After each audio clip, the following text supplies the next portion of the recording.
বিরল ও দুঃখজনক ঘটনা স্লোভেনিয়ান ফুটবলে।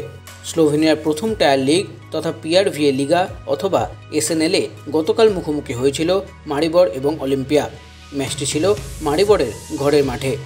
ম্যাচের 17 মিনিটের মাথায় অলিম্পিয়া একটি পেনাল্টি পায় এবং সেটি মারতে আসেন 23 বছর বয়সী যুব অস্ট্রিয়ান উইঙ্গার রাউল ফ্লোরুক। কিন্তু ঠিক যখন তিনি প্রস্তুত হচ্ছিলেন পেনাল্টিটি নেওয়ার জন্য, ঠিক তখনই প্রতিপক্ষ মারিবরের সমর্থকেরা তার দিকে একটি গ্যাস ক্যানিস্টার ছুঁড়ে মারেন, আর সেটি তার লাগেও। সঙ্গে সঙ্গে খেলা বন্ধ করা হয় এবং মেডিকেল টিমকেও দেখা যায় ট্রিটমেন্টের জন্য তড়িঘড়ি করে আসতে। ইতিমধ্যে সেই ভিডিও সোশ্যাল মিডিয়ায় ভাইরালও হয়েছে। পরে 30 মিনিটের মাথায় ফ্লোরুককে নামিয়ে নেন অলিম্পিয়া কোচ। অবশেষে 90 মিনিটের পর ম্যাচটি 1-1 স্কোর লাইনে শেষ হয়।